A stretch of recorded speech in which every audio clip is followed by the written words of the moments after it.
Crawford. It's tricky. I want Crawford to win, but it doesn't look like it's going to happen. You know, I would like for that to happen, but this guy's a hard puncher. He's a smart fighter. He can move. I'm just curious. I just want to see it. I want to be there to see it. He feels like this is a ridiculous fight.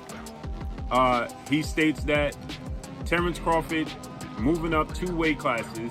Into the fight, I wasn't really I just didn't like the fact that Terence Crawford had to go up 2 weight classes. I just didn't really like that. I mean, the bout between Terence Crawford and Canelo Alvarez was chosen by experts as one that might go horribly wrong. In an interview with Andre Ward, Roy Jones Jr. described the bout as a real 50-50 matchup because each fighter is excellent on their own. Jones acknowledged, however, that he leans more toward Canelo, stating everyone naturally has a favorite. He clarified that Crawford will have a very difficult night if Canelo enters the ring with the same fervor he did early in his career. I just don't think it's a good idea. I was thinking, what would he have? I don't know. I just don't think it's a good idea. People thought they was crazy like that before. Just say he doesn't have to do it. He doesn't have to do it. You posted the other day, there's a picture of you in a Rolls Royce, and you said, the quote is, "I can't remember how many of these I gave away." Crawford. It's tricky. I want Crawford to win, but it doesn't look like it's going to happen. You know, I would like for that to happen, but this guy's a hard puncher. He's a smart fighter. He can move. I'm just curious. I just want to see it. I want to be there to see it. Because listen, there's been upsets like that before. You know, Henry Armstrong, 124 pounds, he beat the 146-pound champ. So, you know, you never know. Anything can happen when 2 men are in a ring or in a basketball court. Anything. Boxing analyst shared his thoughts on the matchup by stressing that age and proven dominance favor Canelo Alvarez. He explained that while Terence Crawford is an exceptional fighter with unmatched skills, he is still 3 years older than Canelo, and that difference matters when competing at the highest level. According to him, Canelo has already cemented himself as one. Maintained that Canelo has advanced to a point where his very existence rules the sport and is no longer merely vying for title. the sparring partners that they brought in, and I'm just kind of anxious to see the fight. Like going into the fight, I just didn't like the fact that Terence Crawford had to go up 2 weight classes. I just didn't really like that. I mean, being honest, as a black boxing fan, when I take my coaching hat off, like, no, I don't want to see our best fighter have to go up 2 weight classes. I don't like that. But you think about it and you like, well, look, first of all, I don't want to deny that man. I wouldn't want to say nothing or even have it in my heart to deny that man that kind of financial like blessing that he gonna get from fighting Canelo. Not only that, he chasing great. At Oladipo's decision to support Terence Crawford was his last concession. He noted that Crawford frequently starts bouts with razor-sharp accuracy and that he anticipates Canelo to have a solid opening round. Aide highlighted Crawford's ability to end battles cleanly, which was more significant. Crawford, who is regarded as one of the sport's top closers, frequently ends fights in a dominant manner in addition to winning. Aide has faith in Crawford because he thinks he can dominate the latter part of the bout and win by a landslide once he gets his flow. The levels that he's gone through, the weights that he's gone through, and the opponents that he has been in with, he's come up short against a couple, but he's come through some big challenges as well through his, 66 professional bouts since he was 15 years of age. There's no doubt that this is the biggest test of Terence Crawford's career, not only because of the weight step up, but also because of the level of the opponent. But anybody that's watched Terence Crawford's career knows full well how much talent this young man has. I mean, he is absolutely sensational, both as an orthodox and as a southpaw fighter. You can't really tell which is his favoured side.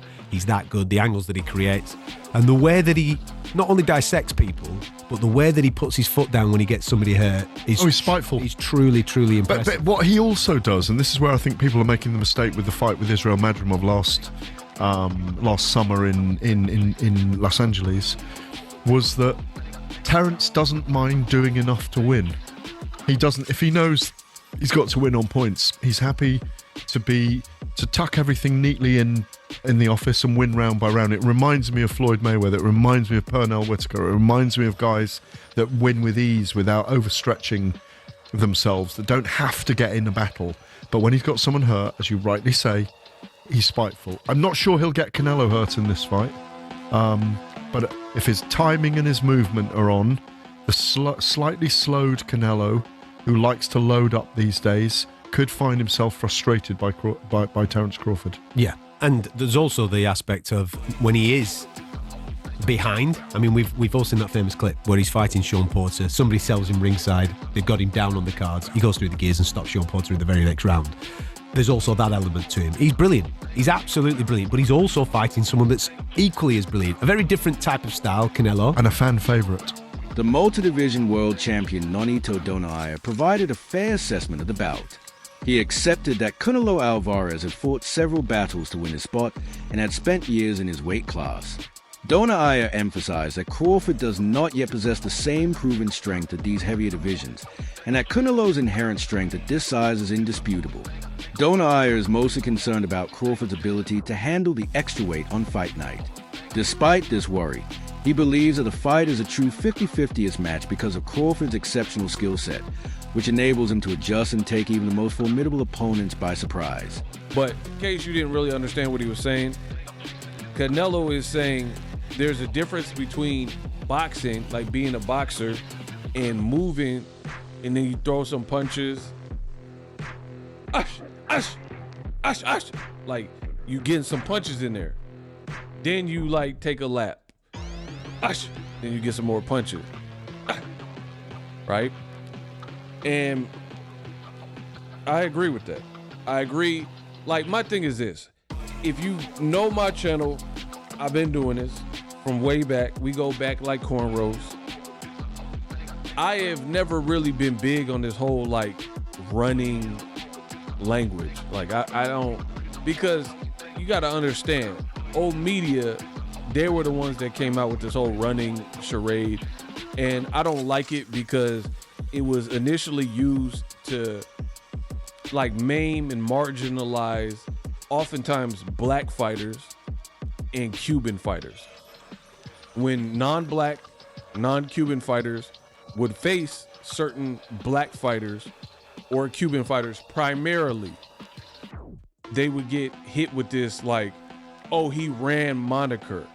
And the reason you know it was racially motivated is because if you actually know boxing and you watch the fight, that's not even what was happening in the fights where they would claim that oftentimes a black fighter or Cuban fighter ran. Like Erislandy Lara versus Canelo. I thought Lara won the fight with Canelo. And Lara was doing some very good work. Canelo started doing some good body shots in the back. When considering Canelo Alvarez's early boxing career, an analyst noted how unique his growth was in comparison to other boxers. Coaches saw early on in Canelo's training that he possessed a remarkable amount of natural power, well above average for someone his age. Canelo stood out in the gym even as a youngster because he seemed to have strength naturally, unlike many young boxers who develop it over years of conditioning according to the analyst. Strength became the cornerstone of a professional style rather than waning with time. Opponents have frequently commented on the force of his blows and the way he gradually wears down opponents during a fight during his career. Canelo's power continues to be one of his most dependable and potent weapons, even after years of title fights and innumerable stressful evenings in the spotlight. The analyst clarified that Canelo is a monster to contend with at the highest level due to his established edge.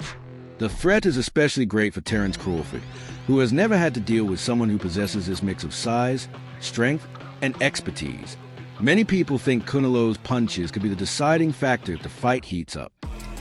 Yeah, man, I was thinking, man, like, a lot of people is making a fuss about Crawford being out of the ring for over a year, you know. I'm not putting too much stock into that, man. I'm not really, you know. Floyd Mayweather's came back from after a year. Shoot, I remember John Jones, 3 years out of the game, you know. And I know it's a different sport, but it's still combat sports. 3 years out of the game, came back, faced the champion, beat him, beat the champion, you know. Crawford took the time to really build his body up, man, the way he needed to build it up. And I like his build because just looking at pictures and stuff like that, man, he put a lot of the weight on his legs, you know. That's going to help with stability. That's going to help with punching power. It's gonna help with his ability to be able to take a shot too. You know, he get razzled and dazzled in there from one of them big shots from Canelo. You know, he gonna have some stability. He gonna have a base to be able to keep himself up. You know, I always say, partly to be able to take a punch.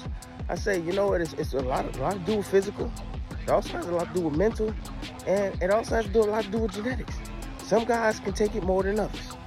That's just it. Some guys can take it more than others, man. But, I would say we all feel like the same thing when we do get hit with a big shot. You hear that ringing in your ears. That's your brain bouncing around off that skull. Bouncing around off that skull. Some part of you get numb. Especially if it's a big shot. Your legs might get numb, your arm might get numb. I remember when I got knocked on my behind against Kendall Holt, man, my right.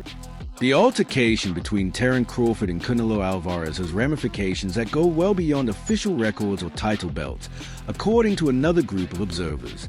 They contended that the outcome might fundamentally alter how the sport perceives both men, especially Canelo, whose standing has traditionally been based on dominance and reliability. He has long been regarded as a face of boxing, respected for his versatility and almost unbeatable in his weight classes. But according to these observers, the story would be very different if Crawford were to defeat him. Canelo's aura of invincibility would be destroyed, hence his career would need to be re-evaluated rather than being viewed as an unbeatable force and accomplishments. However, the triumph would place Crawford in a unique historical category as a warrior who overcame what many said was unachievable. They emphasize that Crawford possesses the special abilities to break Canelo's cadence and destroy the established sense of superiority. This fight, in their opinion, is more than simply a publicity stunt. This is a pivotal moment. Crawford's victory would alter both men's legacies in the course of contemporary boxing history forever. Fought 168 for quite a few years. Correct. Crawford's never fought heavy. 154 is his max. And he, big jump. And that makes a big difference when you're in the ring. You're carrying around an extra 20 pounds you're not used to fighting with. He might get tired halfway through the fight because why? Sure. Because the blood cells, the muscle. Trying to feed up too much muscle now. It's not normal if you're not used to it. Okay, what if he stays skinny and he comes in way under the weight? Then he's gonna get hurt. You might outboxing, you're gonna get hit. 12-round fight. The law of averages tells you you're gonna get hit. And you like Crawford because I know you've been to your gym. It's just boxing, no bias. Okay. And sport, it's athletics. It's Crawford has never been up there. Canelo's got a great chin. He's fought big guys. He's taken a lot, and everybody thinks he's. Callum Smith, who has sparred with Canelo Alvarez, gave a candid analysis of the impending matchup with Terence Crawford. He acknowledged that, after years of competing at the greatest level, Canelo is not quite the fighter he was in his heyday, pointing out little indications of decline. He pointed out, however, that Crawford seems to be coming into the battle at the height of his skill, with swift movement, quickness, and accuracy that make him a formidable foe. Smith emphasized that the matchup is so fascinating because of this disparity. Canelo, a seasoned fighter with unparalleled experience on the biggest stages, is on one side. He has proven himself capable of winning even against challenging styles. Crawford, the younger and faster man on the other side, appears to adjust with ease and punish errors with merciless efficiency. Despite his minor leaning in Canelo's direction, Smith left his prediction open-ended. He acknowledged that the way both men train and appear on fight night could determine how the fight turns out. For the time being, he cautiously supports the Mexican star because he respects Canelo's shown track record, giving Crawford space to surprise. Bro, size matters, and what kills me, this is what bothers me so much, that I try to educate y'all. If you don't know how to fight, the only people who say shit like this are guys who don't know how to fight. They don't know boxing. You've never been in there before. Bro, I am telling you, something y'all need to understand. This is just like when I used to tell y'all for the longest. Y'all, I got videos on my page from 10 years ago. And I'm telling y'all that MMA fighters have terrible boxing. They have terrible boxing. This is the time where y'all were saying this. Keep an eye out